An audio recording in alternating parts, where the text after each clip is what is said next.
Boa noite a todos, boa noite a todas. Sejam bem-vindos a mais uma live Aulão Enem 2021. Para nós, da Coordenadoria Regional de Educação de Cerejeiras, é um prazer ter vocês conosco, porque o objetivo deste aulão é justamente você, aluno que está se preparando, que está se organizando e ansioso para esperar o dia do Enem. Então, o nosso objetivo, o nosso foco são vocês, certo? Então, essa parceria que a CRE, vou falar assim, né? Coordenadoria Regional de Educação, a CRE de Cerejeiras fez e faz, com o Instituto IFRO, com uma parceria também com Vilhena, a Coordenadoria Regional de Vilhena, justamente para que possamos dar o melhor para você, que você possa sanar todas as suas dúvidas ou aquilo que você realmente deseja buscar, questionar, perguntar, para que você possa ir preparado, desafiando os tópicos, os temas, os exercícios, atividades do Enem. E para essa noite, não longe das outras também, nós temos dois professores espetaculares. Justamente como eu falei, a parceria com o IFRO nos traz excelentes professores. E hoje nós vamos focar o quê? A física.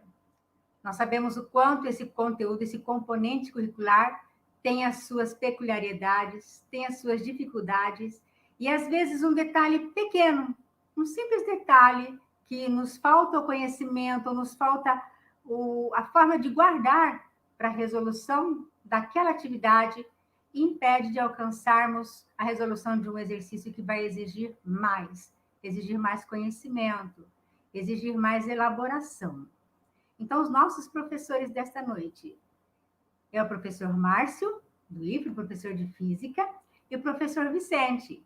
E eu gostaria que eles dessem aí já o seu boa noite, professor Vicente, professor Márcio. Deixo aqui, boa noite, a apresentação de vocês para o pessoal que já está conosco para essa live. Professor Márcio. Opa, boa noite a todos, a vocês, né, estudantes, né, do IFRO, Campus Caldoeste, estudantes de todo o Brasil, do mundo, como diz o Renner. Estamos aqui nessa live, né, onde nós vamos aqui conversar. Queremos fazer uma live diferente, né, então aqui é o professor Márcio Adolfo de Almeida, aqui do IFRO, Campus Caldoeste, né, conforme colocou a professora Edna. Então nós vamos aqui, né, fazer uma noite, pensamos da maneira mais divertida com vocês. Vamos aproximar aí a física do dia a dia de todos vocês. Então, para nós é um prazer, né, estarmos aqui juntamente com o Departamento de Extensão, né, a coordenação FIC, né, do nosso campus do Oeste. Então, nessa parceria, vamos levar, né, um pouco do conhecimento aí da física para vocês, né? Sabemos que a física é uma disciplina, né, que muito espessa. Eu tenho medo da física, assusta, né? Mas aqui nós vamos tentar simplificar da melhor maneira para poder demonstrar um pouco dos conhecimentos científicos dessa ciência aí, né, da natureza. Então, para nós é um prazer muito grande, né, estarmos aqui juntos nessa parceria. Então, sejam todos aqui bem-vindos, né, e acredito que vocês vão gostar, né, e aproveite bastante essa nossa live de física aí para o Enem 2021.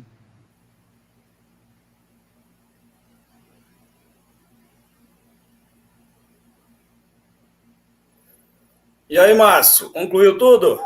Opa, tranquilo, Vicente? Com você? Pois é, pessoal. Sejam bem-vindos a essa live que é a primeira de mais 3 que faremos, né? Então, será um momento de bastante discussão produtiva e novos aprendizados para todos nós. Então, sejam bem-vindos. Vocês viram aí que hoje vai ser uma noite especial. E professores, professor Márcio, professor Vicente, nós já temos aqui um comentário. A Paola, ela diz que já está anotando tudo. Ótimo, Paola. Assim como você, venham outros também, começar a anotar suas dúvidas e anotar, registrar as suas perguntas aí no chat do YouTube para que os professores possam responder. Então, antes de mais nada, eu quero agradecer a Deus por este momento que estamos aqui, porque é Ele quem nos concede vida, e nos concede a oportunidade de estar apresentando esta live para suprir as necessidades de cada um. Agradecemos também ao senhor Coronel Marcos Rocha, governador do estado de Rondônia, porque nós sabemos que a educação é privilegiada em nosso estado. Nós temos realmente um amparo do governo, assim como do nosso secretário de Estado de Educação, o senhor Swami Vivekananda. A nossa coordenadora regional de ensino, que sempre nos apoia em todos os momentos do nosso trabalho, nas parcerias, quando nós levamos para conversar, ela sempre e nos é necessário, a professora Marlene Ribeiro de Souza. E como eu disse no início, essas lives, que esta é a segunda que está ocorrendo com foco no Enem, tá? É uma parceria com o IFRO, né, o Instituto Federal de Rondônia, campus Colorado do Oeste, como o professor Márcio já nos deu aí a deixa, já falou de onde ele é, perfeito?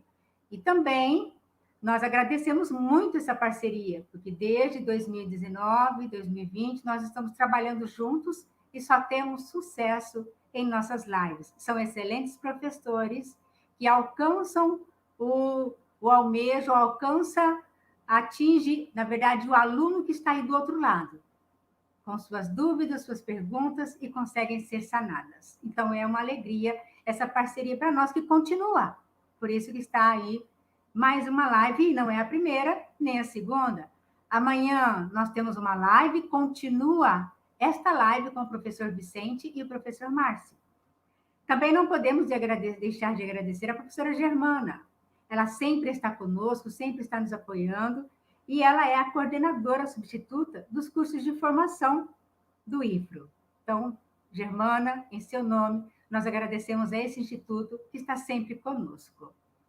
E também não podemos deixar de agradecer, diante de tantas dificuldades pelas quais todos nós passamos, 2020, 2021, ainda estamos com muitas lutas, certo?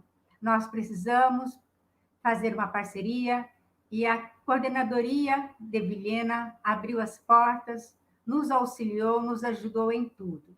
Então, nós não podemos deixar de agradecer esta parceria. Em nome da professora, né, coordenadora Maria de Fátima Oliveira Alves, nós, da Coordenadoria Regional de Cerejeiras, agradecemos o seu apoio constantemente. Tá? Bom, eu creio que devemos apresentar um pouco os nossos professores palestrantes desta noite. O professor Márcio, ele possui licenciatura em Física pela Universidade Federal de Rondônia. Ele também tem especialização em Metodologia de Ensino em Matemática e Física pela Uninter.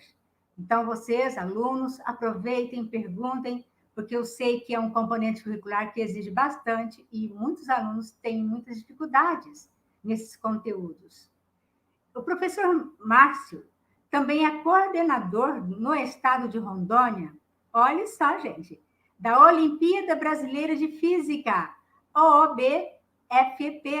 Ótimo, professor. Gostei muito de saber. As nossas escolas sempre participam das Olimpíadas, e é um prazer saber que o senhor é um coordenador do nosso estado de Rondônia. Atualmente, o professor Márcio é servidor público federal no Instituto Federal de Educação, campus Colorado do Oeste. O professor Márcio possui experiência na área de física, com ênfase em física clássica e atividades experimentais. Muito bom, professor. Gabaritado, com certeza. E com certeza os alunos aproveitarão bastante essa noite. Eles poderão, com certeza, agregar mais conhecimento aos que eles já possuem através da sala de aula. O professor Vicente, ele é professor efetivo de Física no IFRO, o Instituto Federal de Rondônia, desde 2010. Ele também é licenciado em Física pela Universidade Federal do Ceará. Mestre em Matemática pela Fundação Universidade Federal de Rondônia, UNIR. Então, os queridos colegas, professores que estão aí nos acompanhando, alunos, vocês veem que são pessoas, professores gabaritados. E é com eles que agora vocês têm esses momentos. Professor Márcio, professor Vicente, a aula é de vocês.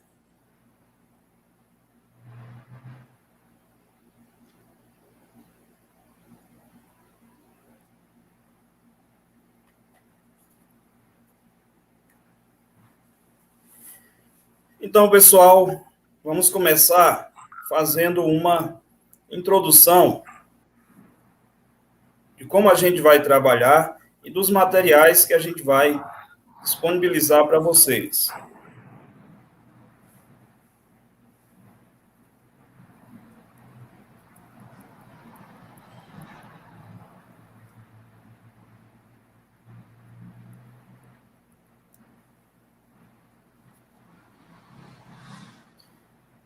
Os temas que a gente vai abordar estão relacionados a movimento, equilíbrio e a descoberta das leis físicas. Já fomos apresentados, então, dispensamos apresentações, né?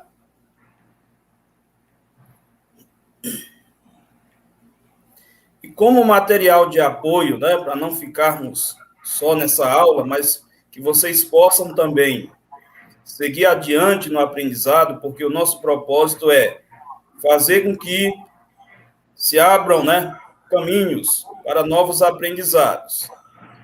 Então, a gente está disponibilizando textos e simulados num blog que é estudoscontextos.blogspot.com. Então, acessando essa página, vocês poderão clicar aí. Em cada tópico tem um botão Estude, clicando nele vai acessar um tema diferente. Ali está aparecendo exemplos de redação nota 10. Não queremos só que você estude só física e se dê bem só na física, que também faça uma redação nota 10, no caso, nota 1000, né? Que é o valor máximo das notas. Então, acessa lá e vê como são as redações nota 1000. Ali do lado, você vai clicar depois em simulados de física no Enem. Então, lá vai ter uma série de simulados e o simulado que vai estar relacionado ao que a gente vai estudar hoje é o 8º simulado. Então, começa por ele. Depois, você segue para os outros, que são temas que a gente vai abordar nas outras aulas. Lembrando aí, nos botões Estudes, tem uma série de coisas, de temas, de simulados, de apostilas, de curiosidades, que serão muito importantes. E temos também o canal no YouTube do professor Márcio, que está fazendo um trabalho bastante, né, promissor e de qualidade, né, envolvendo aulas teóricas e também apresentação de experimentos. Como vocês podem ver aí, são experimentos que são explicados com curta duração e feitos também por alunos, né, que são seus parceiros. Então, vocês vão poder ver a física na prática no canal dele, né? Então, professor Márcio de Almeida. Então, uma outra oportunidade também de você estar revisando temas e aprendendo coisas novas. Também não poderíamos deixar de falar da forma como o candidato da prova do Enem é avaliado. E o candidato é avaliado com base na matriz de referência do Enem. Você não pode ir para uma prova sem saber como será avaliado, né? Um concurso, você quer saber qual é o conteúdo que vai ser abordado, qual vai ser a forma como você vai ser avaliado, se é múltipla escolha, se uma errada anula uma certa. Então, assim como no concurso, no Enem, você também precisa estar ciente de como será avaliado. E a sua avaliação vai ser com base na matriz de referência do Enem, que é composta em cada área por 8 competências e 30 habilidades. Nós não vamos fazer a leitura aqui de todas elas, vamos apresentá-la nas questões, quando assim for necessário, em algumas das questões, mas vamos aqui fazer só uma introduçãozinha com a primeira competência e a primeira habilidade, para a gente ver como é que ela se manifesta nos conteúdos da física. Então, vamos a ela. Compreender as ciências naturais e as tecnologias a elas associadas como construções humanas, percebendo seus papéis nos processos de produção e desenvolvimento econômico e social da humanidade. Então, essa é a competência que você vai ter que estar a par, né? E dentro dela vem a habilidade que vai ser cobrada de você, que é reconhecer características ou propriedades de fenômenos ondulatórios ou oscilatórios, relacionando-os a seus usos em diferentes contextos. Essa é a primeira habilidade, como eu falei, tem outras. Mas vamos ver aqui um exemplo de como essa habilidade se manifesta. Esse exemplo é uma questão do Enem de 2020. Está bem quentinha aí, saiu do forno, né? Então, ela fala o seguinte, vamos só ler para que você veja como é que essa questão aborda essa habilidade.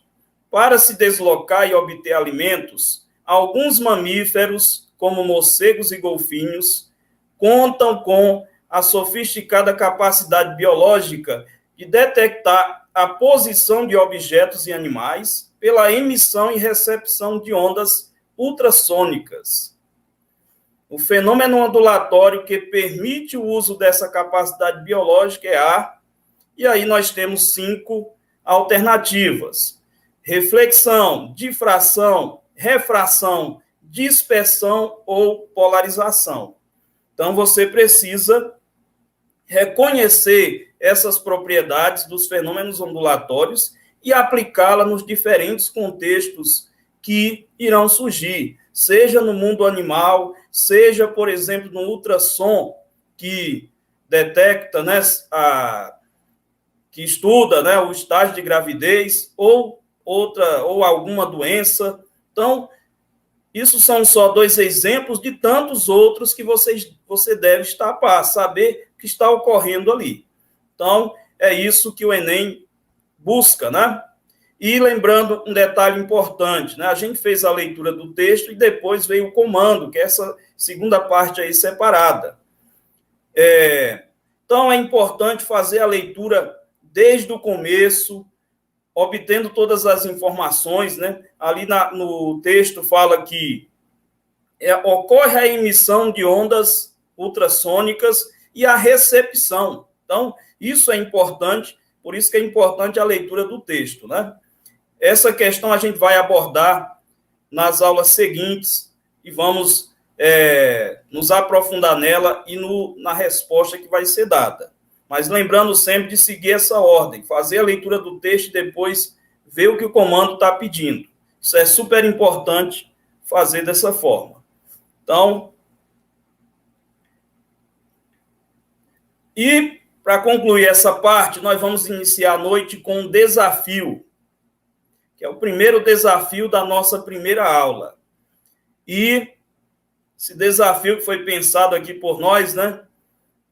Eu e o professor Márcio discutindo aqui qual seria uma boa abordagem no desafio e chegamos a esse desafio, que, aliás, é um tema que a gente já vem abordando no nosso dia a dia, nas aulas, e que pode ser feito, inclusive, por você em casa.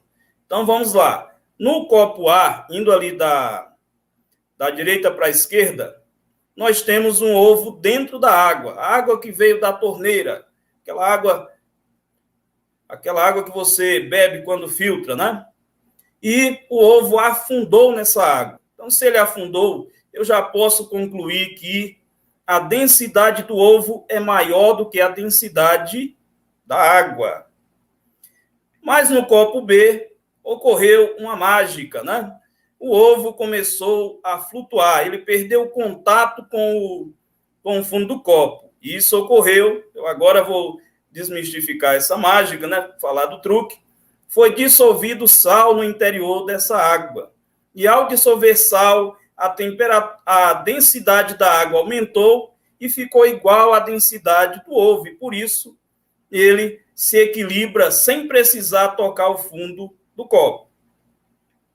Já no terceiro copo, foi adicionado mais sal e foi remexido, foi dissolvido, né? E com isso, a densidade da água aumentou mais ainda.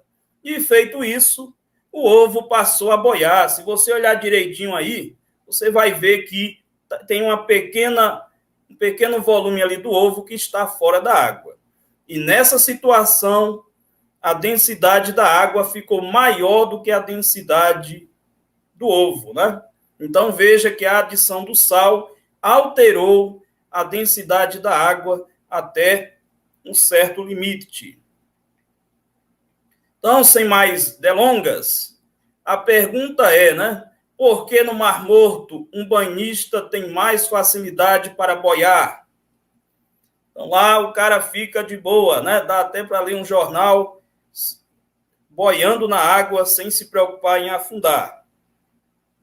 Para isso, para responder esse desafio, você vai acessar o Instagram nessa página Cole na Física e vai procurar essa publicação que está lá desse jeito, e com a pergunta também, e vai responder, né? Vai responder essa pergunta rapidamente. Quem for o primeiro a responder, a gente vai mandar um brinde. Vamos depois entrar em contato e mandar um brinde, que é um experimento de física, algo bem simbólico, mas que você poderá usar aí para entender um pouco mais a física. Então, o primeiro a responder, e de forma correta também, né, vai ganhar esse brinde. A gente depois entra em contato e pede o endereço para enviar com bastante brevidade.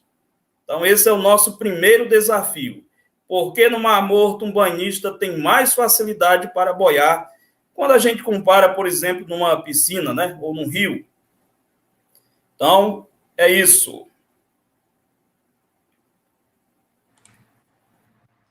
Opa, professor Vicente, maravilha, boa introdução. Então, conforme vocês viram, né, primeiro passo, né, vai dar para a gente chegar, né, nesse contexto dessa aula, foram muitas reuniões, né, ontem mesmo fizemos uma reunião para a gente poder definir o desafio, e a gente fica ansioso o dia todo, né, o que eu vou vestir, passar aquela basinha, né, não vou falar a marca da base aqui, né, para ficar todo, né, enfiadinho para o ao vivo. Passei perfume, sei que vocês não vão estar sentindo aí a fragrância, mas estou perfumado aqui, né? Como diz o apresentador de jornal. Agora não pergunto o que está embaixo, né? Mas é vestidinho, a caráter, né? Não me peça para levantar, por favor, né? Então a aula ao vivo é assim, né? Como diz o Faustão. Né? Ô louco bicho, nessa fera aí, né? Quem sabe faz ao vivo.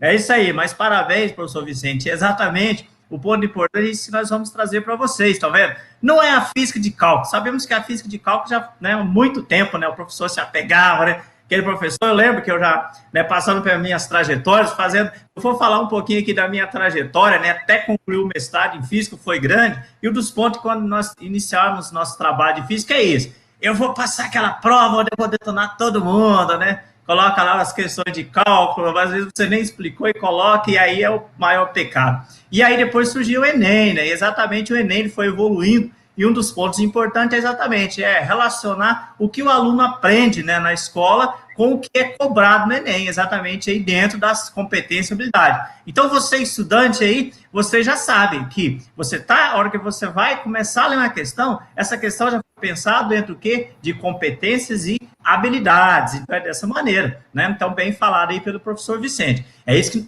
nós vamos fazer o conceito, a gente vai fazer isso, explica um pouco o conceito, aí vamos colocar o exercício, né? Se nós encontrarmos um exercício bem referente ao conceito, mas sabemos que vai ter questões semelhantes no Enem, e aí, na hora nós vamos ter questões do Enem, na hora nós vamos ter questões de grandes, né, faculdades, institutos também, universidades, né, e aí, né, vai estar contextualizado com o que nós explicarmos aqui, tudo bem? Então, o primeiro passo aí, pessoal, né, é a gente entender a física, né, então muitos perguntam o que é a física, né, então a física é a ciência, né, aí está dentro da grande área aí, que é a ciência da natureza e suas tecnologias. Mas como definição de física, nós temos o quê? A física, pessoal, é a área da ciência que estuda a natureza, né? Estuda os fenômenos naturais. Então, a física está relacionada o quê? Com os fenômenos naturais. Aí pergunta, mas a física sempre existiu? Vamos pensar. A física, desde a antiguidade, ela existiu. mas não era chamado de física. Fala onça, então naquela época já tinha. Então nós podemos pensar, podemos definir o seguinte, que a física ela era da antiguidade, lá desde a Grécia Antiga, né, também os egípcios, né, os fenícios, todas as civilizações antigas estudavam, né, a física por meio da filosofia. Né? Então, vocês já ouviram falar nos grandes filósofos, né, os filósofos gregos. Por que filósofos? Porque eram o quê?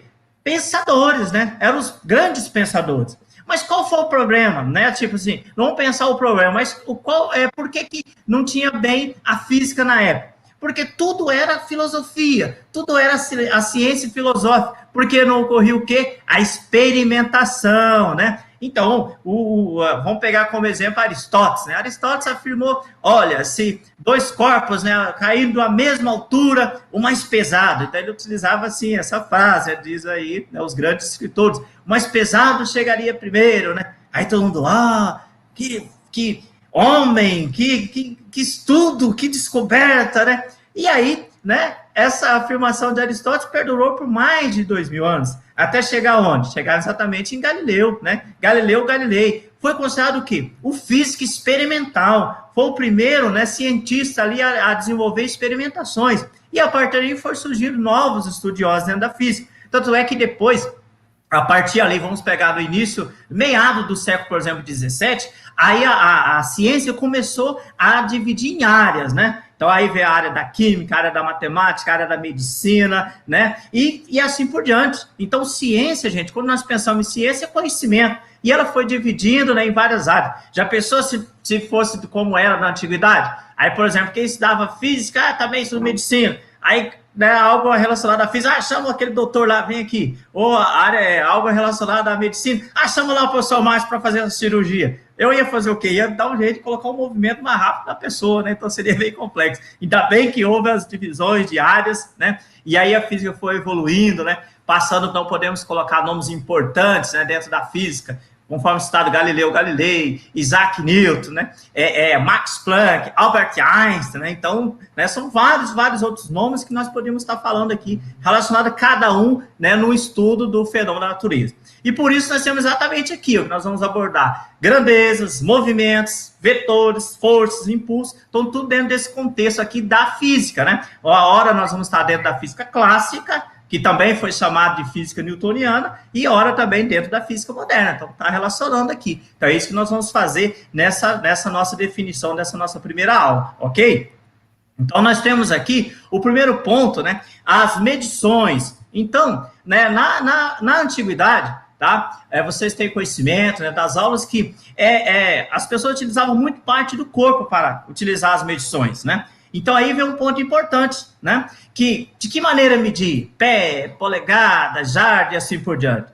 E aí, por exemplo, na civilização egípcia, né? Houve a necessidade de trabalhar com medições. E aí começou a desenvolver, né? Depois, várias reuniões das conferências internacionais de peso e medida. Aí surgiu lá o sistema, que eu vou mostrar daqui a pouco, né? O sistema internacional, o chamado SI, né? Que nós falamos, no SI, velocidade e assim por diante. Então, primeiro passo aí, nós temos ordem de grandeza. Pessoal, conhecimento da ordem de grandeza é muito amplo. Pensávamos, qual a distância da Terra, por exemplo, ao Sol? Qual é a ordem de grandeza, a distância da Terra ao Sol em quilômetros, em metros, em milímetros, em centímetros? Aí veio o quê? A ordem de grandeza. Então, nós temos que a definição da ordem de grandeza é o quê? É a potência de 10 mais próximo de um número. Então, você vai pegar grandes distâncias ou também pequenas, né, dimensões, e aí você vai traduzir, né, no caso ali, em notação científica, e você vai obter a ordem de grandeza. Então, aí ó, a nossa pergunta, ó, qual é a ordem de grandeza do número de alunos de uma sala que tem 49 alunos? Aí o Joãozinho lá curioso, professor, tá aí a resposta, é 49. Mas não, esse número vai ser representado em notação científica e a partir daí, né, você vai relacionar com a potência de 10 e você vai ter a ordem de grandeza. Aí a pergunta, a ordem de grandeza é exata? Não, geralmente é o quê? É uma aproximação de uma medição, né? Exatamente. Então temos ali 10 a 1 ou 10 a 2? Não sei ainda.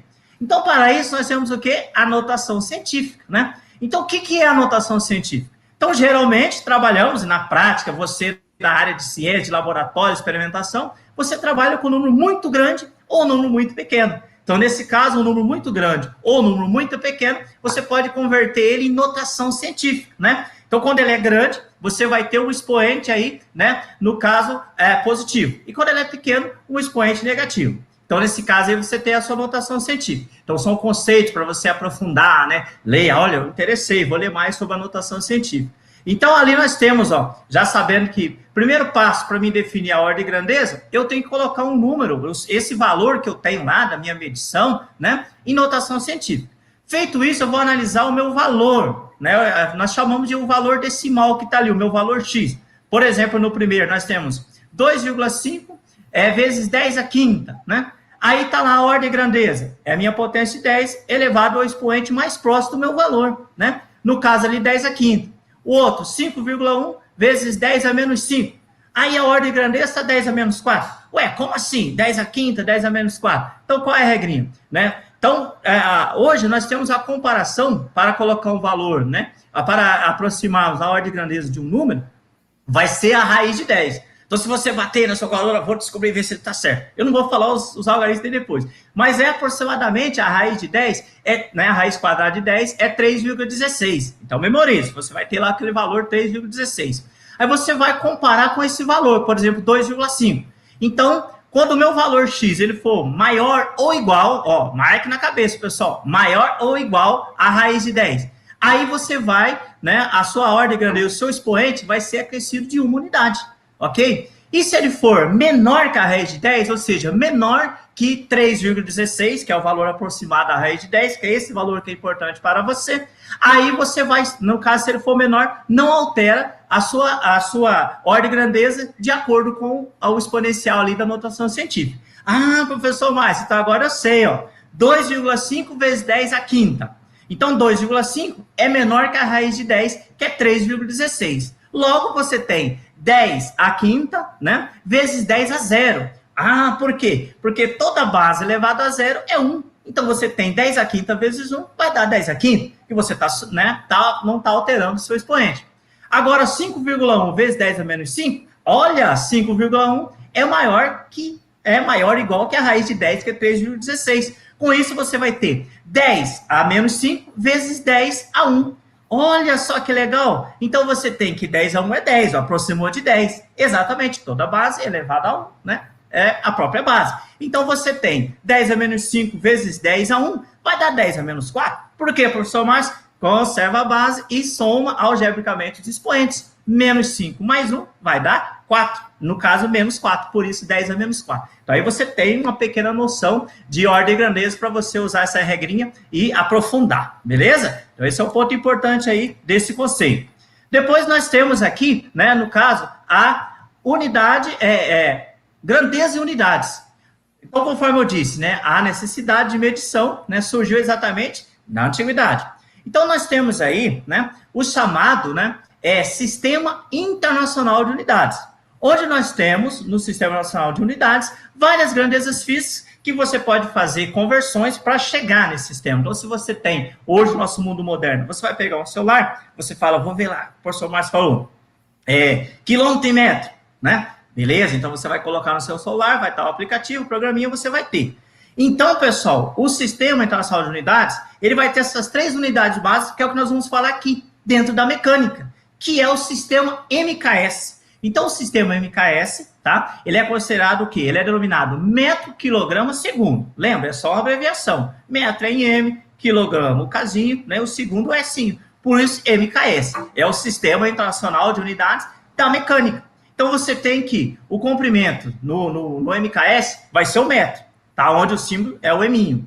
A massa, né? Eu gosto de falar o eminho. A massa vai ser o quilograma, onde o símbolo é KG. E lembrando que muitos estudiosos estão falando, por que nós não colocamos o grama, né? Por quê? Porque o quilo, pessoal, né, ele é um prefixo, tá? O quilo equivale a 10 à terceira, tá? Mas continua sendo o quilograma. E o tempo é o segundo, que o símbolo é Sinho, não é São de Sofia, tá? É Sinho de sapo, né? Beleza? Então, aí é um ponto importante. Então, essas 3 grandezas que pertencem ao SI, que dentro da mecânica é denominado MKS, que é o metro quilograma segundo. Com isso, vai derivar outras grandezas, tá? Dentro da mecânica. Por exemplo, ali, ó, velocidade. A velocidade, ela é a razão entre a distância e o tempo, ou o deslocamento e o tempo. Então, essa distância, esse comprimento, né, aí o caminho percorrido, é em metro. e o tempo em segundo, né? Então, você tem a velocidade, é metro por segundo, né? Ou metros, passar de 1 metros por segundo no SI. Onde você pode escrever metro, M/S, né? Que é 1 metro por segundo, ou que utilizo muito, né, na atualidade, isso é importante, pessoal, tá? Dentro aí da área da ciência, exatamente o quê? Metro vezes segundo a menos 1. Então, quando você fala metro vezes segundo a menos 1, ou metro segundo a menos 1, significa o quê? Tá? Que é por segundo, metros por segundo, tá bom? Força. A força também, as unidades que chegam na força, no caso, no SI, é o Newton. Mas o que é o Newton, né? Então, nós vamos ver dentro da segunda lei de Newton. Dentro das leis de Newton, nós vamos explicar o que é o Newton. Então, você tem lá que força é o quilograma metro por segundo ao quadrado, né? Então, você tem massa e ali metro por segundo ao quadrado, você vai observar que é a aceleração. Então, você tem massa e aceleração, que você também pode escrever quilograma metro, né, vezes segundo a menos 2, que é por segundo ao quadrado. Isso vai chegar ao quê? No Newton, né? Então, a unidade de força no SI é o Newton, que deriva dessas unidades básicas aí do sistema MKS, né? Pressão, também outro exemplo, Newton por metro quadrado. Olha só que interessante, ó, Newton por metro quadrado. Pressão nós temos o quê? Força, olha lá, força é Newton, tem barrinha. Embaixo é o quê? Área, tá? Unidade quadrática, metro quadrado. Então é área, ó, Newton por metro quadrado. Pressão, força sobre área, também deriva do SI. E também pode ser lido Newton vezes metro a menos 2, que vai chegar exatamente no Pascal. Gente, é Pascal, tá? Não é Pascal, não. Fala, na Páscoa eu ganhei isso aí, né? Não, não é isso aí, não, tá? Na Páscoa é o Pascal, né? Que é Pascal, beleza? Blaise Pascal, ok? Então, um ponto importante para você aprofundar o seu conhecimento nas unidades e medidas. Com isso, nós temos esse exercício. Nós vamos fazer esse exercício aqui, tá? Exatamente para a gente poder relacionar, tá, com o que eu falei agora, tá bom? Que é a unidade de medida, né? Ordem e grandeza. Então, olha só esse exercício interessante, pessoal. Diz o seguinte, ó. Um estudante aceita o desafio de determinar a ordem de grandeza do número de feijões em 5 quilogramas de feijão, sem utilizar qualquer instrumento de medição. Olha, a necessidade de voltar lá. Se eu não tinha, né, o equipamento de medição, meu instrumento, o que eu uso? A mão, o dedo, tal, e assim por diante. Então, ele simplesmente despeja os feijões em um recipiente com o formato de paralelepípedo e conta quantos feijões há na aresta de menor comprimento, conforme vocês observam, a aresta C. Tá? E ele verifica que a aresta C comporta 10 feijões, enfileiradinho. Rapaz, o cara, vou contar aqui, 10 feijões, maravilha. Aí, calculem a ordem de grandeza do número procurado pelo estudante, sabendo que A, B e C são proporcionais a 4, 3 e 1, respectivamente. Ou seja, pessoal, nós temos lá, ó, o A, né, proporcional a 4, o B proporcional a 3 e o C proporcional a 1, tá? E temos ali que a aresta C contém 10 feijões. Então, é isso que nós vamos desenvolver nesse exercício sobre unidades e medidas, né, e ordem e grandeza. Então, nós temos aqui exatamente o seguinte, ó, observe. Então, você tem, tá? Ó, lembra que A, né, é 4, é proporcional a 4, B proporcional a 3 e C proporcional a 1. Isso vai ser igual a uma constante, né, que nós temos ali o K, ou seja, a razão A sobre 4 é igual a K, B sobre 3 é igual a K, e C sobre 1 é igual a K, tá? Então, sabendo disso, e nós temos que na aresta C é igual a 10, né, feijões, 10 grãos de feijões, né? Então, eu posso fazer o quê, né? Como são grandezas proporcionais, eu posso relacionar com o que eu não tenho com o que eu já tenho, tá? Então, eu tenho que A sobre 4 vai ser igual a C sobre 1, né? Opa, C vale 10, né? Resolvendo aí, né? Então, você tem exatamente, né, aquela técnica, né? Olha, o 4 está dividindo, passo para lá, multiplicando, né? E nós vamos ver outras regrinhas interessantes para você fazer isso. Tudo que você faz de um lado, você faz do outro, né? Então, é mais ou menos essa regrinha que vocês aprendem aí no ensino médio, no ensino fundamental, trouxeram lá os conhecimentos para o ensino médio. Cara, o professor ensina de um jeito, né? Então, o que nós temos? Resolvendo o A, né? Então, você, ó, 4 vezes 10, 40.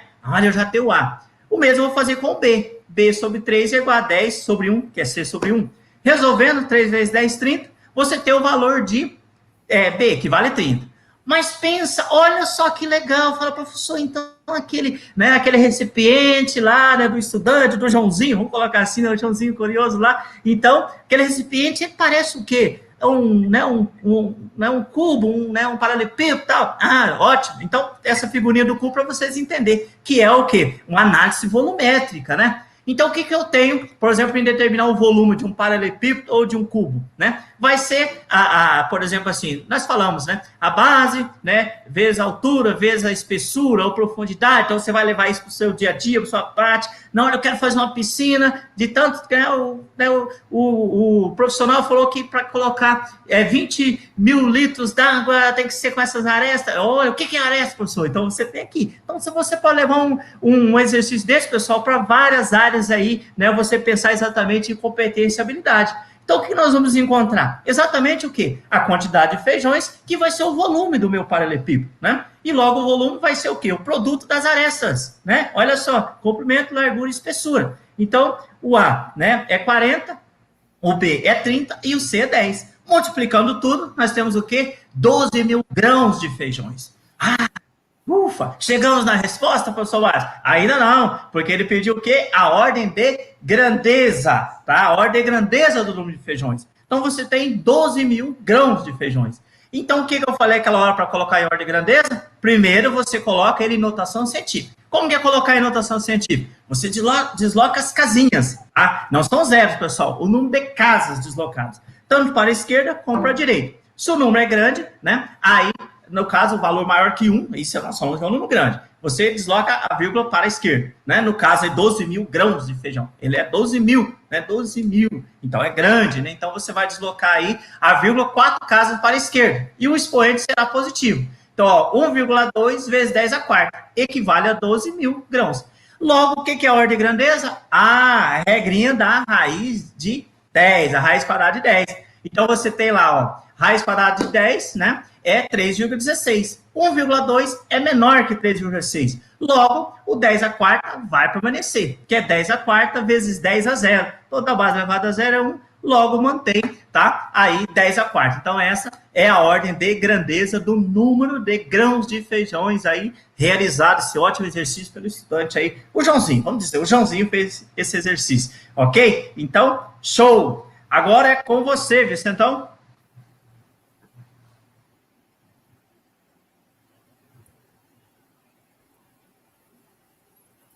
Bom, e, professor, só lembrando que a gente teve uma questão dessas, só que na área da matemática, no Enem desse ano, do ano passado, né?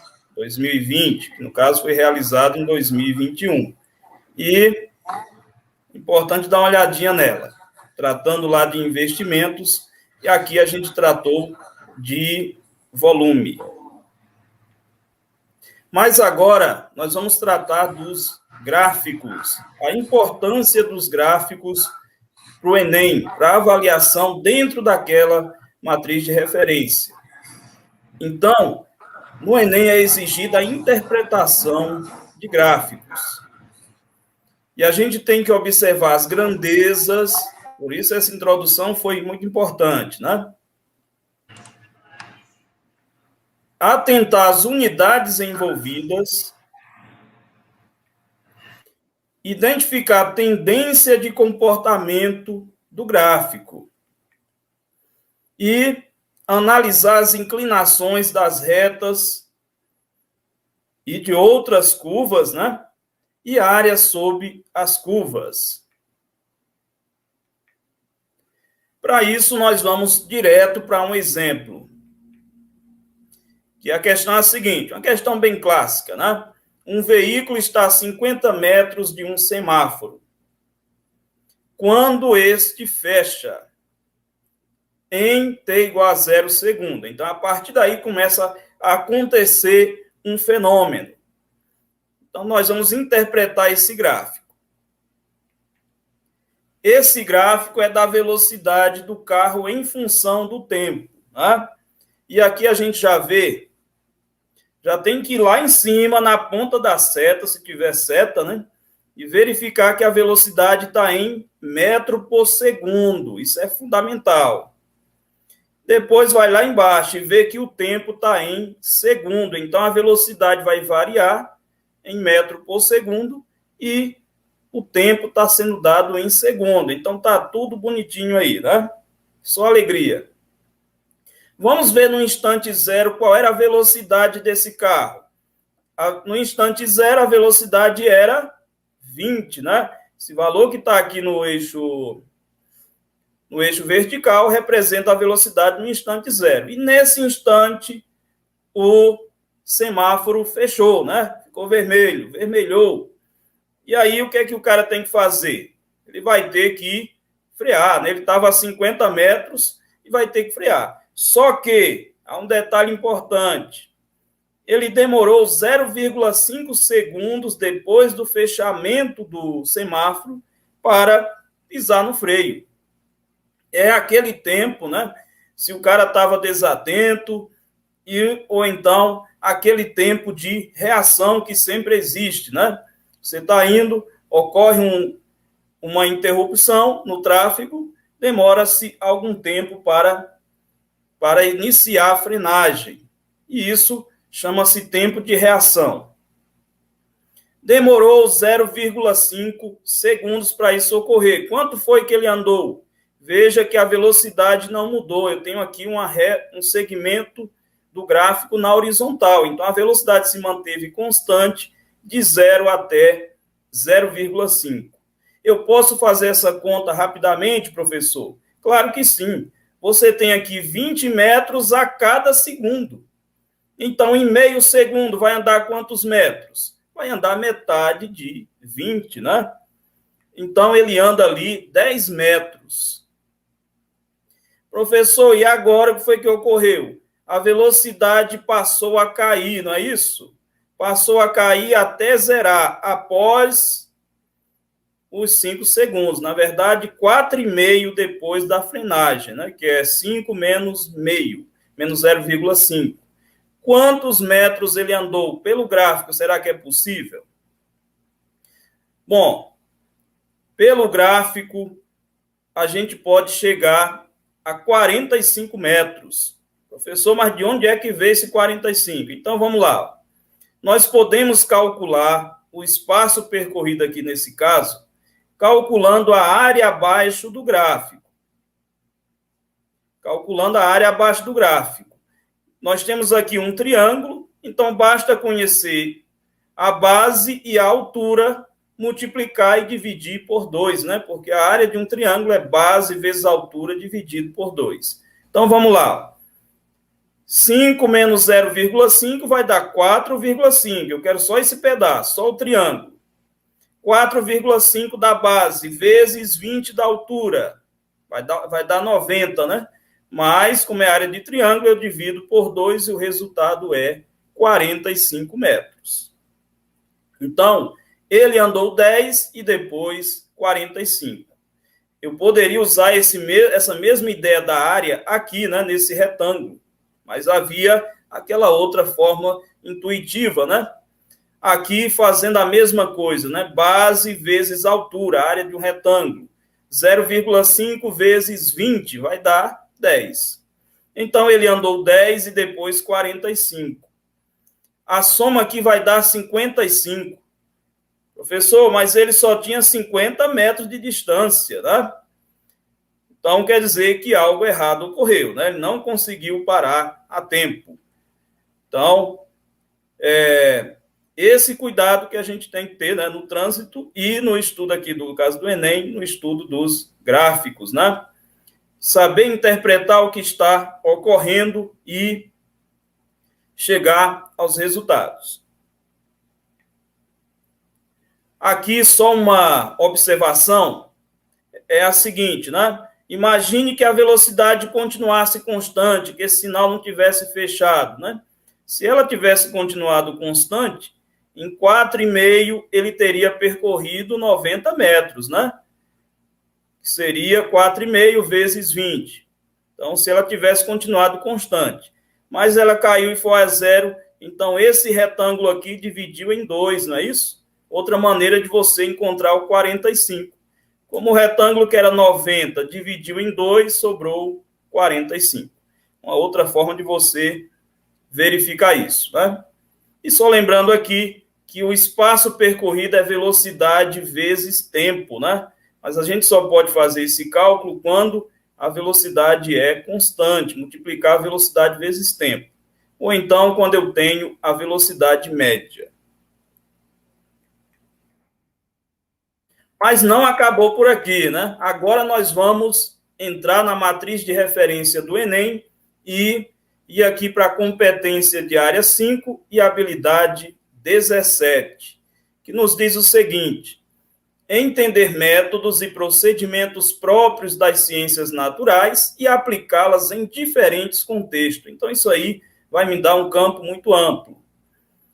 Na habilidade, relacionar informações apresentadas em diferentes formas de linguagem e representação usadas nas ciências físicas, químicas ou biológicas, como texto discursivo, gráficos, que é o que a gente está estudando agora, relações matemáticas ou linguagem simbólica. Então, aqui no nosso momento vai ser por meio de gráfico. Para isso, nós vamos retornar a uma questão do Enem de 1999, que fala o seguinte, né? A obsidiana é uma pedra de origem vulcânica que, em contato com a umidade do ar, fixa água em sua superfície, formando uma camada hidratada. A espessura da camada hidratada aumenta de acordo com o tempo de permanência no ar, propriedade que pode ser utilizada para medir a sua idade, a idade da pedra. O gráfico ao lado mostra como varia a espessura da camada hidratada em microns, lembrando que um micron é igual a 1/1000 de milímetro, em função da idade da obsidiana. Vamos ver aqui. Eis aí o gráfico. Não tem aí uma reta, né? Você já pode achar que vai ser complicado, mas não vai ser, né? Você vai ter que interpretar devidamente. Primeiro, vamos olhar aqui as medidas, a espessura está em microns e a idade aqui está em anos, né? E vai contando aqui 0, 20.000, 40.000, 60 e assim sucessivamente. Então, observa isso também. Mas qual é o comando dessa questão, né? Com base no gráfico, pode-se concluir que a espessura da camada hidratada de uma obsidiana é diretamente proporcional à sua idade. O diretamente proporcional aqui, imaginaria uma reta, né? Quando um aumenta, o outro aumenta na mesma proporção, se começasse aqui do zero, né? E nós não temos aqui uma reta. A proporção é encontrada se um duplica, o outro segue o mesmo comportamento. Não estamos vendo isso aqui. Letra B, a idade, aliás, ela dobra a espessura ali dobraria a cada 10.000 anos. Você vai no gráfico e observa, né? Vamos observar aqui desde o começo. Aqui eu teria 10.000 em 5 anos. 20.000 vai estar onde? Vai estar abaixo do 10, né? Então, a espessura aqui não atendeu a essa expectativa, né? De dobrar a cada 10.000 anos. Letra C, aumenta mais rapidamente quando a pedra é mais jovem. Vamos colocar aqui retas tangentes a essa curva, né? Duas retas tangentes a essa curva. A inclinação maior aqui da primeira reta mostra que quando a pedra é mais jovem, o crescimento da espessura é mais rápido. Então, quanto maior for esse ângulo, ou seja, a inclinação, maior é o crescimento. Aqui a gente vê uma reta tangente mais com a menor inclinação, então mostrando que o crescimento aqui teve uma queda. E aí a gente já conclui aqui que a queda, o crescimento, né, dessa espessura vai caindo à medida que o tempo passa. Então, letra C é o item correto, né? Aumenta mais rapidamente quando a pedra é mais jovem. E com isso a gente tem que interpretar o gráfico corretamente. Essa foi uma das necessidades aqui, né? Você perceber que a inclinação vai diminuindo. E essa redução da inclinação resulta numa taxa de crescimento menor.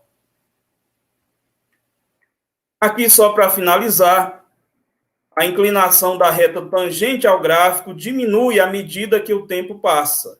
Com isso, a espessura aumenta mais rapidamente quando a pedra é jovem. Depois, vai ficando mais lento.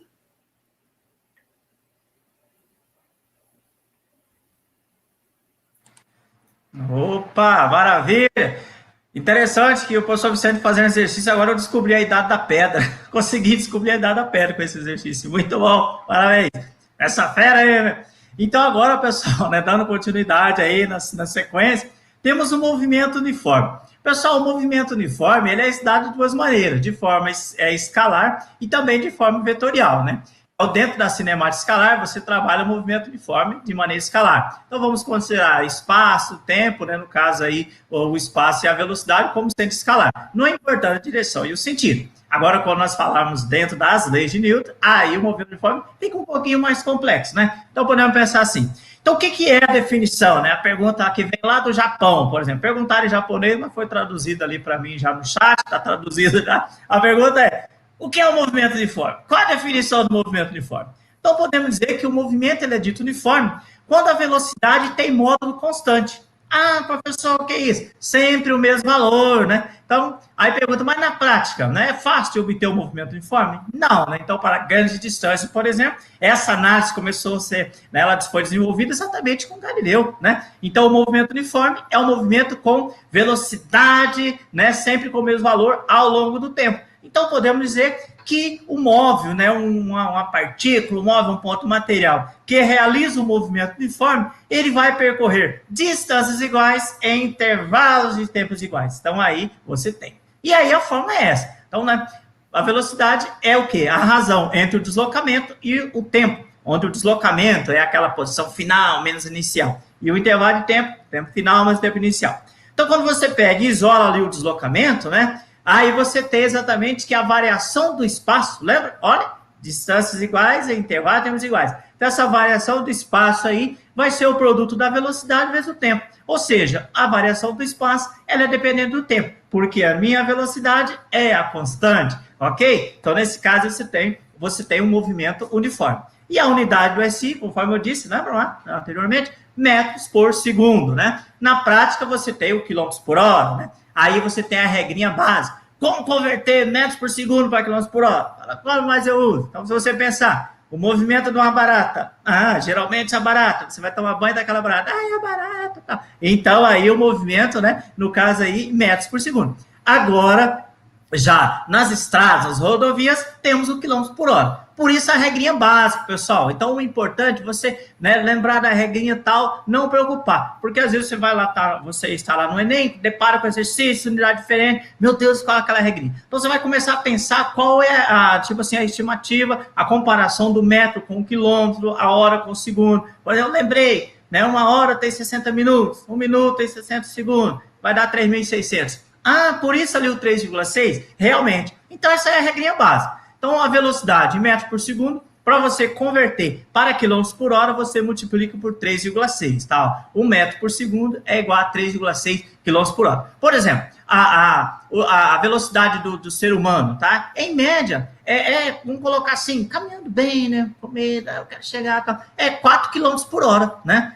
Dá um pouquinho mais de 1 metro por segundo. Geralmente, você traz ali para 1 metro por segundo, tá? Então, a pessoa caminha 1 metro a cada segundo, tá? Então, mas varia ali, 3,6 até 4 quilômetros por hora. Então, é interessante aí o movimento uniforme. E aí, fala assim, professor Márcio, professor Vicente, vocês não falaram da equação do sorvete. Olha, eu estava aqui com água na boca para ver a equação do sorvete, né? É aquela lá, pessoal. Então, quando você abre aí o deslocamento, que é a posição final menos inicial, né? Aí muitos autores trazem S menos S0, SF menos SI, e aí você abrindo, você tem exatamente a equação horária do sorvete dentro do movimento uniforme, que vai estar equivalente a um gráfico também, pode relacionar de forma graficamente. Então, a posição, né, final, por exemplo, é igual à posição inicial, mais o produto da velocidade e o tempo. É a equação do sorvete, é essa mesma aí que nós temos, tá? Então, não precisa ficar, né, se prendendo, eu quero a equação do sorvete, eu quero a equação do sorvete. Não precisa. Essa mesma equação que está aí, tá? Que é o movimento uniforme com velocidade constante. Então, ponto importante para vocês, tá bom? Então, com isso, nós vamos fazer o exercício 3, pessoal. Então, dentro do exercício 3, então nós vamos ter exatamente o quê? O que nós vamos falando. Habilidades, né? Competências e habilidades, tá? Então, esse exercício 3, ele vai ter o seguinte, ó. Então, fala, nossa, o que que tá vindo? Você tá lá preocupado no Enem, né? Qual exercício que vem? Ai, meu Deus, pá! Mas ele foi feito dentro dessa competência, né, de área 5 e essa habilidade 17. Tá vendo? Você não viu o exercício ainda, mas, ó, olha, já pensamos o quê? Na competência e habilidade. Então, a competência vai ser de área 5 para ciências da natureza e suas tecnologias, né? Que vai ser o quê, ó? Nesse exercício nós vamos ver daqui a pouquinho. Entender métodos e procedimentos próprios das ciências naturais e aplicá-los em diferentes contextos. Né? E qual é a habilidade que nós vamos abordar, né? Vamos relacionar nesse exercício 3? Será o quê?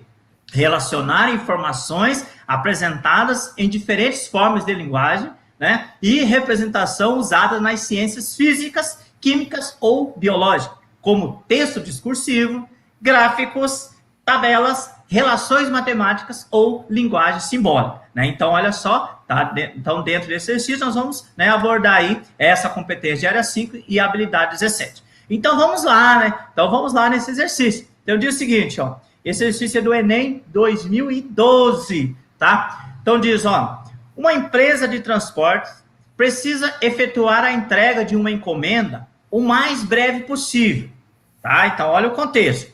Então, para tanto, a equipe de logística analisa o trajeto desde a empresa até o local da entrega, né? Então, ela verifica que o trajeto apresenta dois trechos de distâncias diferentes e velocidades máximas permitidas diferentes. No primeiro trecho, a velocidade máxima permitida é de 80 km por hora e a distância a ser percorrida é de 80 km.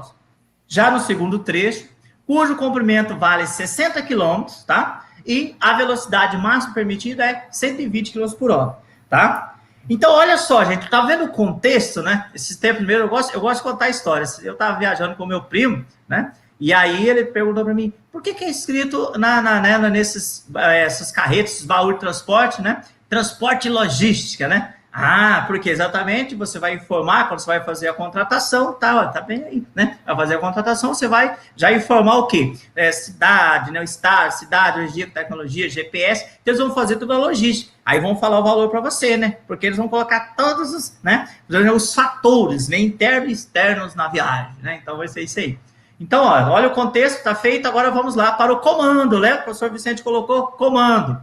Então, supondo que as condições de trânsito sejam favoráveis para que o veículo da empresa ande continuamente na velocidade máxima permitida, qual será o tempo necessário em horas para a realização da entrega? Aí você tem, olha, então fizemos o contexto, aí você relacionou na prática, olha, acontece isso mesmo. Aí viemos para o comando. Feito o comando, nós temos as opções, né, ali, as alternativas, né? Então, tempo em hora, marcar na cabeça, observar o que eu disse agorinha, né? Unidade, medida, velocidade, espaço, tempo, olha, horas, né? Então, você tem aí a velocidade, tá em quilômetros por hora, né? E os comprimentos dos trajetos ali, dos trechos, estão em quilômetros. Falando que legal, quilômetro hora, então eu vou ter o tempo em hora, porque a velocidade é o espaço sobre o tempo. Então, nós vamos resolver, e aí, né, nós vamos obter qual é a resposta. Sei que vocês todos curiosos, né? Qual, né?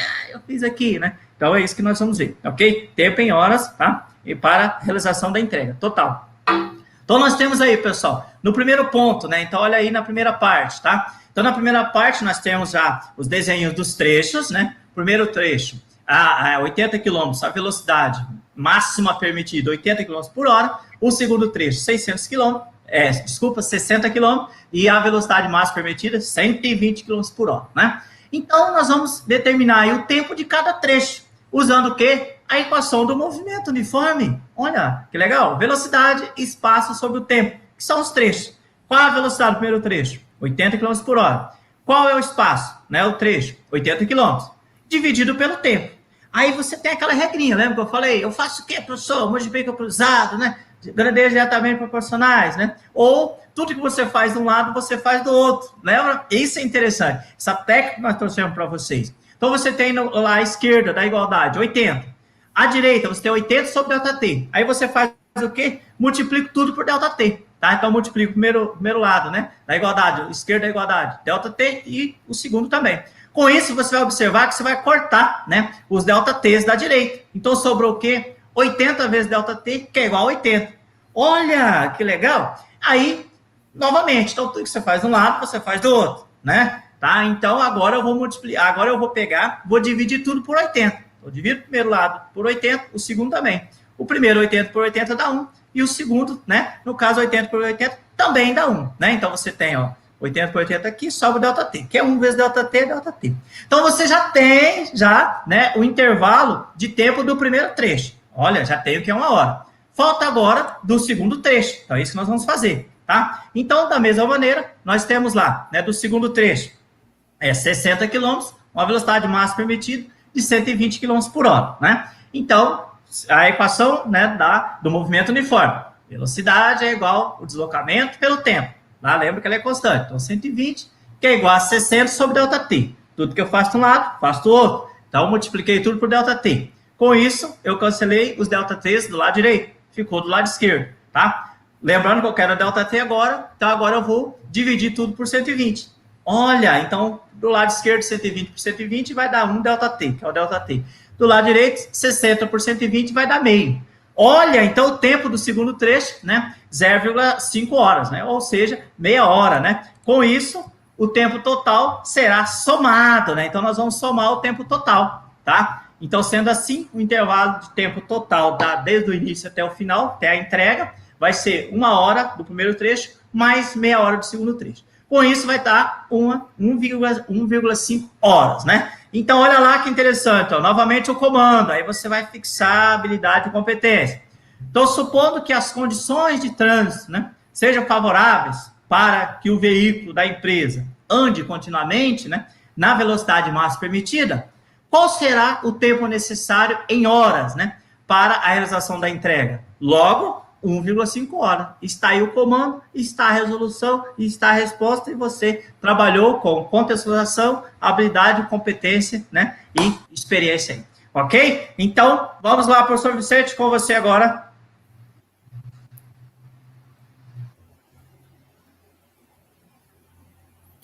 Bom, e só reforçando, né, a necessidade de sempre fazer um esquema breve, objetivo, para você retirar as informações que estão lá no texto e trazer para a sua resolução. Então, como eu falei antes, faz a leitura do texto que contextualiza a situação e depois vai para aquela parte que pede, né, que você proponha uma resposta, que você mostre que você entende que está sendo tratado lá no texto. Então, faz aquele esquema, como estava ali na resolução, 80 quilômetros a 80 quilômetros por hora. E na frente, 60 a 120 quilômetros por hora. Ali fez com que você tivesse um resumo da situação e, sabendo que as velocidades eram constantes, usar as leis físicas correspondentes, né? Agora a gente vai para o movimento uniformemente variado. Fazendo aqui um resumo breve, né? A gente sabe da extensão desse tema, mas nós iremos aqui contextualizar com algumas equações, né? As mais importantes. Primeiro, a equação que me dá a velocidade em função do tempo.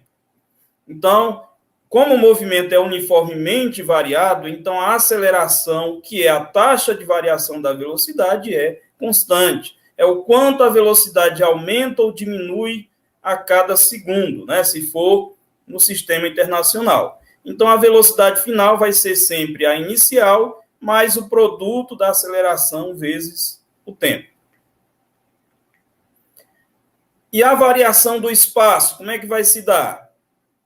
Nós tratamos a variação do espaço geralmente usando ΔS. Então, ΔS vai ser a velocidade inicial vezes o tempo, mais a aceleração dividido por 2 vezes o tempo ao quadrado, né? Então, aí, no segundo membro, a gente vai ter uma função quadrática. E não podíamos esquecer da equação de Torricelli, né? Que ela não leva o tempo nas suas resoluções. Você vê que não aparece o t. Então, ela é v ao quadrado, velocidade final ao quadrado, igual a velocidade inicial ao quadrado, mais 2 vezes a aceleração, vezes a variação do espaço. Essa equação a gente obtém das duas anteriores. Isola o tempo na primeira, joga na segunda, faz aquela brincadeira toda e chega nessa relação aí. E também no movimento uniformemente variado, isso pode aparecer em algum momento, pode ser útil, né? É que a velocidade média, ela pode ser obtida pela soma da velocidade inicial mais a final dividido por 2. Então, essa é uma situação em que isso ocorre. Nos demais casos, você tem que saber a variação do espaço e dividir pelo tempo, né? Aqui não. Aqui no movimento uniformemente variado, além de você poder dividir a variação do espaço pelo tempo e obter a velocidade média, você também pode somar duas velocidades no intervalo que você vai ter, e dividindo por 2, óbvio, né? Você vai ter a velocidade média. Isso pode ser interessante. Então, feito aí esse destaque, vamos então para uma situação problema. No exemplo 4, exercício 4. Vamos tratar aqui da área de competência, né? Da competência de área 6, que diz: apropriar-se dos conhecimentos da física para, em situações problema, interpretar, avaliar ou planejar intervenções científico-tecnológicas. Veja como essa área, essa competência, ela é profunda, né? E a habilidade dentro dela, caracterizar as causas e o efeito dos movimentos de partículas, substâncias ou objetos, né? Substâncias, objetos ou corpos celestes. Eu gosto muito dessa habilidade porque nessa que a gente vai tratar agora não vai mexer com isso, né? Mas aí a última expressão, né? Corpo celeste. Eu gosto dessa parte, porque aí entra também a astronomia. Mas aqui a gente vai lidar com o movimento de um objeto. Então, vamos lá, né? Essa é uma questão que a gente tem que contextualizar bem, explicar bem, né, a situação para que a gente possa tomar decisões. Conto com a paciência de vocês para essa questão que é um pouquinho mais detalhada, né? Mas que é a nível de Enem. O Enem gosta de cobrar dessa forma. Então, tem aquelas situações mais simples, né, como a questão anterior, e tem essa que tem uns detalhezinhos a mais, que vai exigir essa intervenção sua, né, para tomar decisões. Então, fala o seguinte: com o intuito de propor melhorias no fluxo de veículos em uma avenida reta, uma equipe de estudantes de física verifica que a distância entre dois semáforos consecutivos é 495 metros.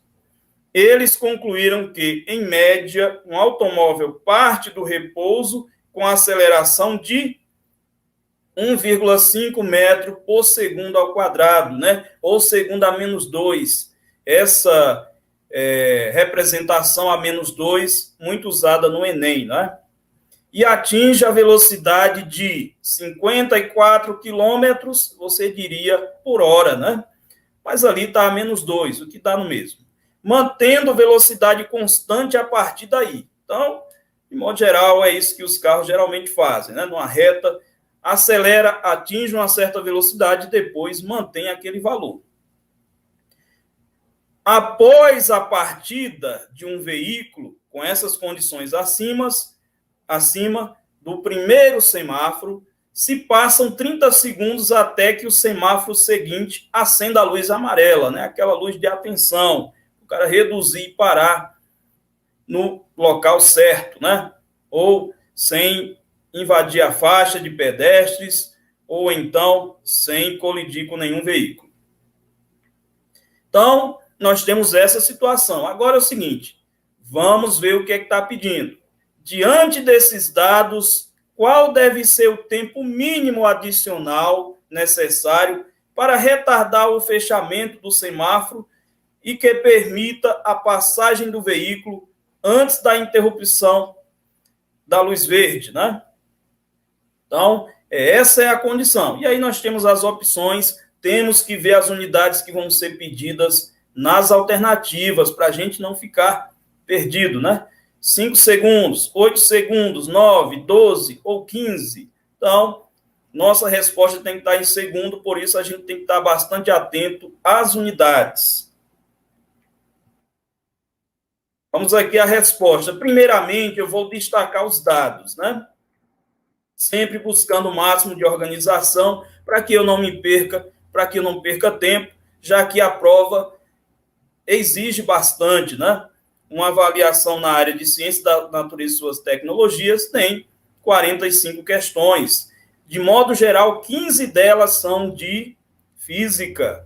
Então, você precisa administrar bem o tempo, sendo organizado, escrevendo de forma clara e objetiva para não perder tempo. Escrevo primeiro a aceleração, que é 1,5 metro por segundo ao quadrado. A velocidade inicial, não posso esquecer, não foi dado lá, né? Não foi escrito 0, mas disse que o cara estava parado. Então, velocidade inicial, 0. A velocidade final, depois da aceleração, 54 km por hora, ou a menos 1, né?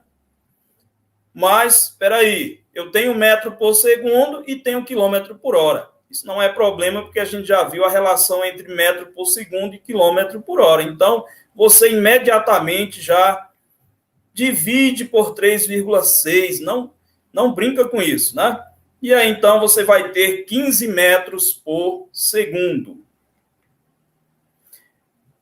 Destaquei os dados que foram fornecidos. Agora, eu vou colocar uma figurinha aqui do semáforo, só para lembrar o seguinte, né? De modo geral, o vermelho fica lá em cima, depois vem o amarelo e embaixo o verde, né? De modo geral é assim, né?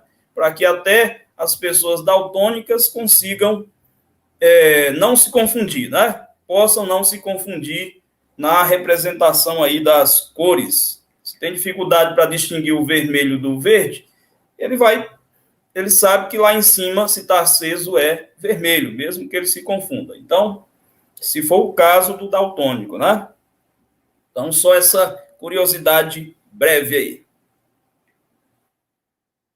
Continuando aqui com as respostas, vou fazer um esquema necessário para essa questão, porque eu tenho que conseguir dar aquela resposta final, né?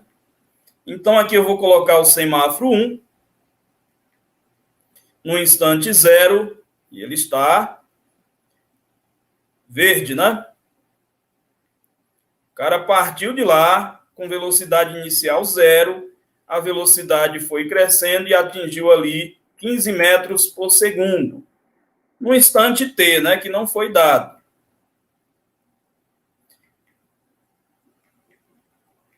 Ele anda uma certa distância, ao final de um tempo total de 30 segundos, mantendo a velocidade, porque disse que o movimento era com velocidade constante, M1 de movimento uniforme, e aí o sinal fica amarelo e, na sequência, vermelho, né? Então, essa aqui é a minha situação, e ele vai ter que começar a frear, dar uma freada ali, percorrendo um delta S3, né? Então, ele percorreu delta S1, delta S2 e vai percorrer um delta S3, tendo que parar. Vamos calcular aqui o tempo até o fechamento, né? Até que o semáforo feche. Então, é o seguinte, eu vou fazer aqui 30 menos 10, né? Vai dar 20 segundos. A distância percorrida durante esse intervalo.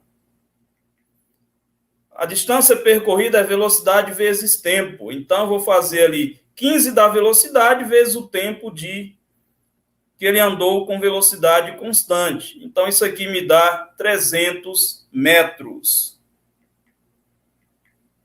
A distância entre o automóvel e o semáforo, quando ele fecha, será 495 menos 75 e menos 300, o que vai me dar 120 metros. Com isso, a gente vai ter a seguinte situação. Vou repetir aqui todo o intervalo, né? Aqui, com movimento uniforme, ele teria que percorrer 120 metros. Supondo aí que o semáforo não feche, né? Então, para que mude a configuração do semáforo e deixe esse carro passar com movimento uniforme, com velocidade constante, quanto tempo ele vai gastar para percorrer esses 120 metros, né? Se o semáforo não fechar. Então, o tempo gasto para percorrer a distância restante é dado por velocidade, como sabemos, lá no movimento uniforme, ΔS por ΔT. Então, vou substituir o 15 igual a 120 por ΔT. Faz aquele mesmo procedimento explicado pelo professor Márcio, né? Que eu faço de um lado e eu faço do outro. E aqui corto os ΔT.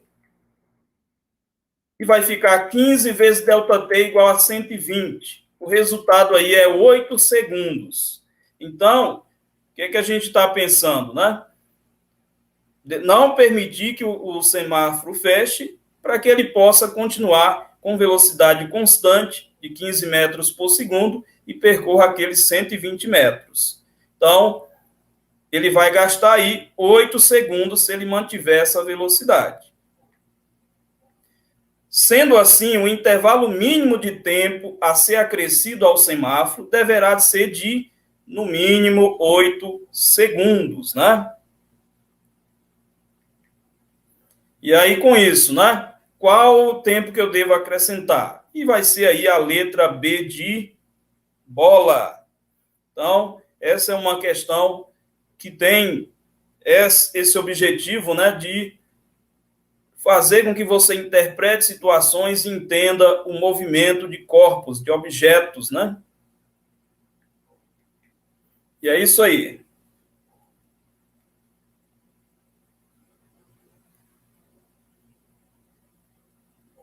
Opa, muito bem, professor Vicente. Aí, galera, então, por hoje é isso que nós vamos trazer para vocês, né? Dentro aí, pode observar que são vários, né? Vários assuntos, vários conceitos, né, professor Vicente? A mecânica, o estudo da mecânica, só para vocês terem ideia, você que já fez o ensino médio, você que, né, já passou pelo primeiro ano, lembrando lá da física, então quando você pega o livro de física, por exemplo, você vai observar, meu Deus, professor Márcio, né, professor Vicente? É tudo isso conteúdo? Sim, gente, né? Por isso que hoje eu coloco para você o seguinte, que ensinar física não é só a gente pensar no cálculo. Pode ver que é o contexto, tem toda a contextualização para você compreender, né? Compreender aí os fenômenos da natureza e aí você comprovar. Então, você pensa assim, por que existe o cálculo na física? O cálculo é a comprovação, tá? Dos conceitos. Você vai comprovar, você vai experimentar. Eu mesmo, conforme foi colocado na apresentação, né? Eu tenho grande experiência, assim também como o professor Vicente, do que de relacionar a física teórica com a física prática. Não adianta nós ficarmos só na teoria,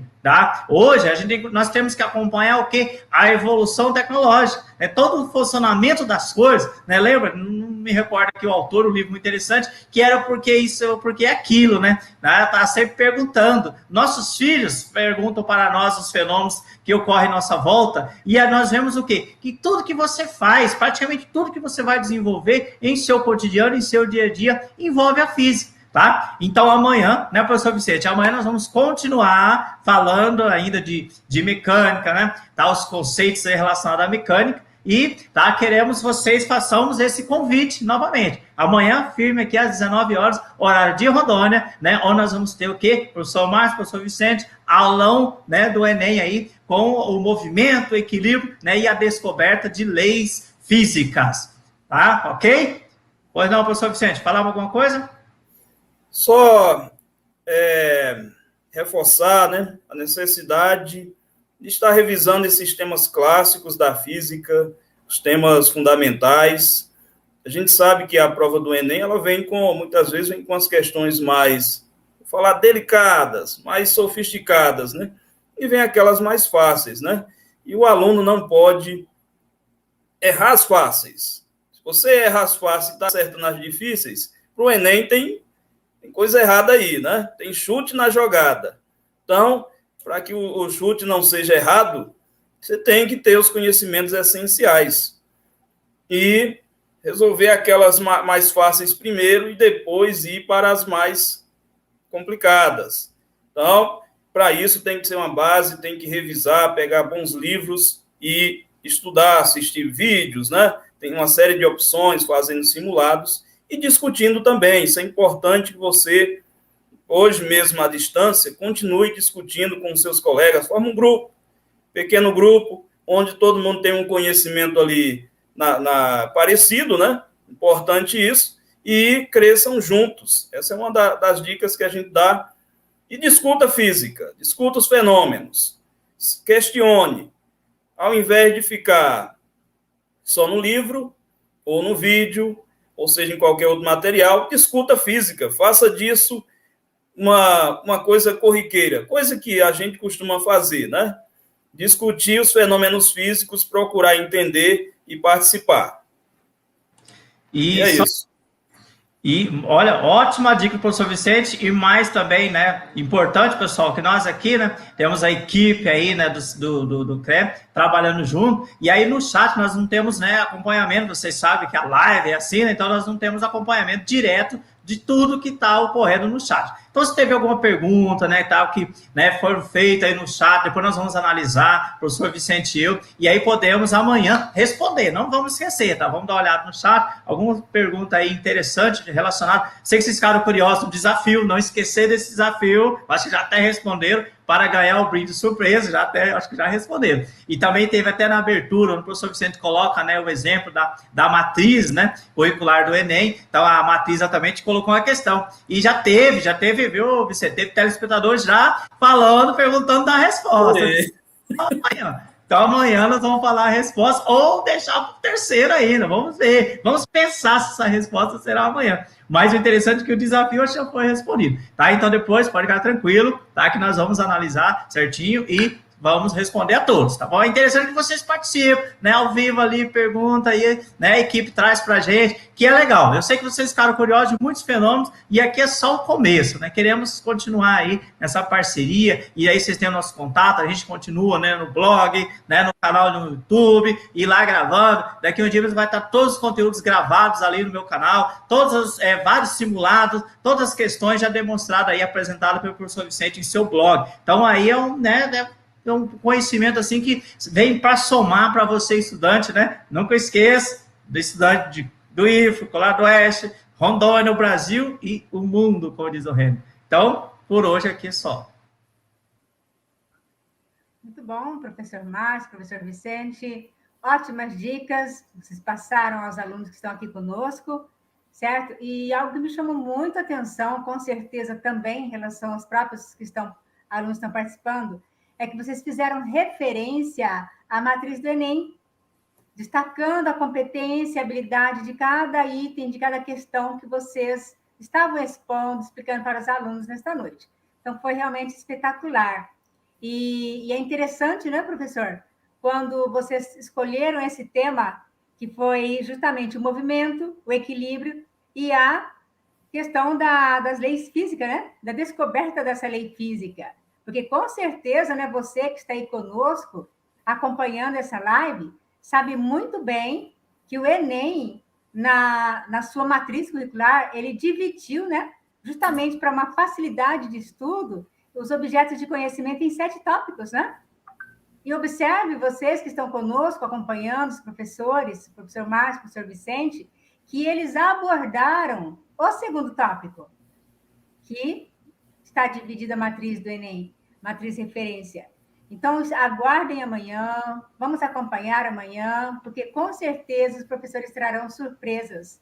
E a pergunta que tem aí, né, da Paola, que já deixou seu questionamento, o professor Márcio está pronto para responder, o professor Vicente também, e outras perguntas surgirão.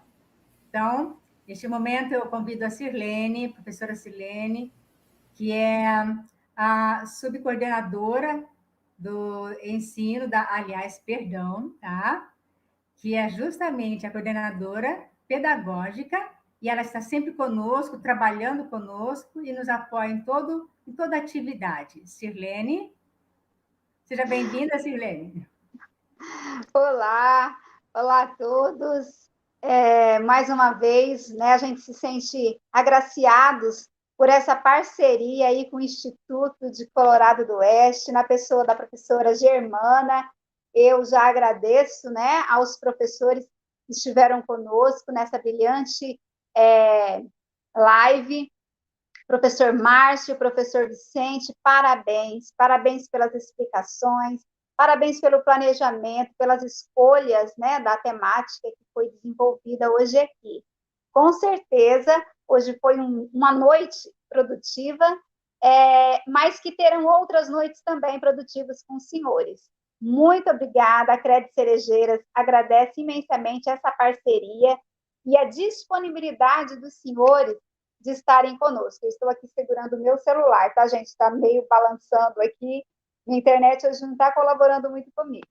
Mas, mais uma vez, eu entrei mesmo para agradecer a equipe pedagógica da coordenadoria por estar sempre envolvida nesses movimentos, né, de aprendizagem, com foco no Enem, porém, não, quando a gente fala do Enem, a gente fala de conhecimento, né? Então, nós estamos aqui focados também no conhecimento dos nossos estudantes. Na preparação para a prova, sim, porém é conhecimento para a vida, né? Então, todo conhecimento, ele é muito bem-vindo e deve ser guardado como uma preciosidade. Quero aqui convidar todos que estão presentes para estarem conosco amanhã, no mesmo horário, né, professores? 19 horas. 19 horas. Nós aguardamos vocês, porém, nós queremos mais pessoas na nossa live, né? Nós temos aqui gestores, nós temos alguns professores, temos poucos alunos hoje, mas nós queremos que amanhã as escolas que estão conosco se desafiem seus alunos para estarem conosco amanhã. Se programem, né? Lancem aí os convites nos grupos de WhatsApp, não só os alunos da rede estadual, mas também os alunos do IFRO, professores, vocês podem convidar os alunos do Instituto também para estarem conosco, e com certeza vai ser um momento de muitas aprendizagens. Então, eu deixo aqui, mais uma vez, os meus agradecimentos em nome da coordenadoria. Obrigada, professora Edna, obrigada, professor Maciel, Ilaine, Claudiane, Kelly, equipe da CRE, tá, gente, que eu estou citando aqui. E amanhã nós estamos aqui novamente para mais uma aula de física. Vamos valorizar esses momentos e aprender bastante. Uma boa noite a todos e até amanhã.